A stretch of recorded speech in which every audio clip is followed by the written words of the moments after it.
Hello, back on track with Insomnia today, and ages since I've made a video on this, didn't realise it was so long.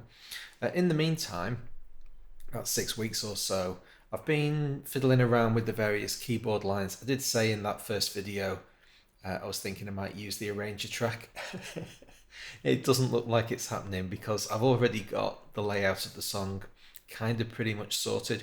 It turns out that those initial couple of days when I was laying various keyboard lines down, I was just kind of on with it. I'm really happy with pretty much everything I wrote. So, with the exception of fading stuff in and out and panning and doing all of the production and mixing stuff, the actual structure of the keyboard line is kind of there, I think.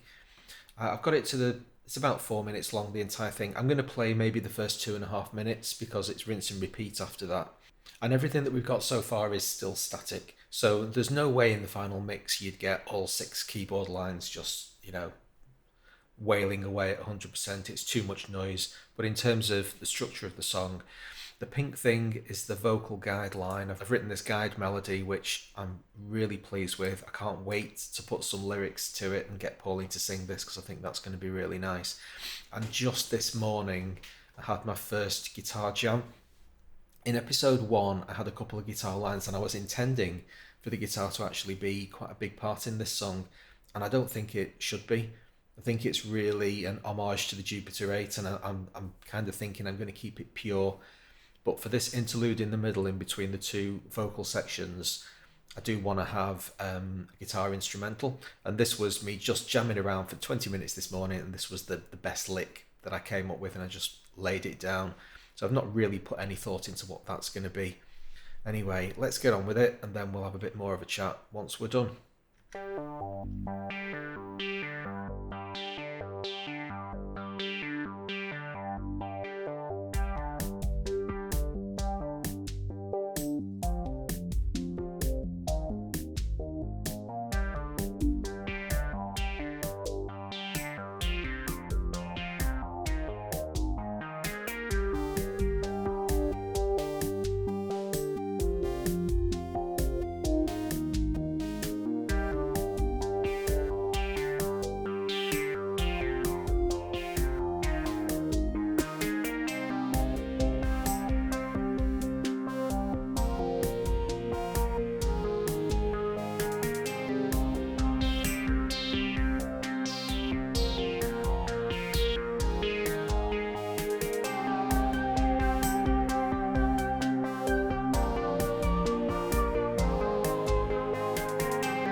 Super rough with the guitars, don't get too carried away with what those notes are. I do, however, like that intro lick. I think that's almost certainly going to survive right through to the end.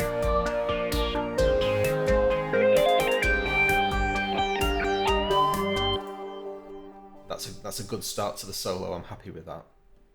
So what have I been up to? Well, as you can hear, the drums are still very sparse. In fact, I think it's a simple I think it's just exactly the same pattern repeated every 8 bars. So not much to speak of there. Having said that, I actually kind of like them. Too many kick drums. Just on that last playthrough, then I was listening to it and thinking, no, too many kicks. Simplify it down, get it down. And over the course of the song, as the song progresses, I really want this to be an almost linear ramp. When we get into the solo, I'll give the guitar center stage and maybe pull a ton of stuff down, and then coming out of the solo, maybe start ramping up again. But for the most part, I want it to be adding stuff, and the oldest stuff can maybe fall off the back of the conveyor belt. But in terms of rhythm, over the course of the song, I will start introducing new noises and really articulations rather than full patterns, that kind of business. But for the most part, yeah, I think it's really simple, just stays out the way and does exactly what I want it to. The synth lines themselves, I've edited a few of them, had a bit more of a tweak, particularly with this Britain's Mass preset. I added some modulation via the 2 LFOs, the advanced LFOs, into the synth. As you can see, I'm just basically really messing with the VCF. So as you can see, both of these LFOs are cycling very, very slowly. It's taking an entire bar to complete one cycle, and they're all modulating different parts of the VCF. Particularly this, the envelope modulation amount is quite a dramatic effect. If I crank this up, it's really quite heavy, and that's the kind of thing that as I get towards the final mix and I'm thinking about maybe doing more of a kind of performance thing, letting the song run and having some controllers mapped that I can manually play with for specific enhancements, I might use that as one of the presets that it really benefits from when you give it some. At the moment, a very large percentage of the total amount of time I'm spent thinking about or playing with music has been messing around with the guitar sound. I've got all of these different overdrive effects, particularly this power grid and the Pro Drive together sound absolutely awesome. Oh, and in this case, actually, it's the Satch overdrive and power grid that are making that distorted sound. And other than those 2 effects, we've got a phaser as well, and then sending to a delay and reverb. So all of that together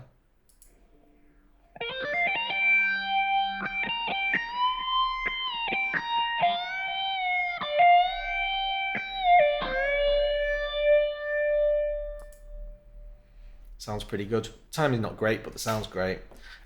So I'll play with that a little bit more and just let it wash over me. Spend an inordinate amount of times just having the thing looping around and trying to find different licks. And then once I've built up a suite of those, I'll get into my sketchbooking thing and just record tons of takes and then cut out the best bits.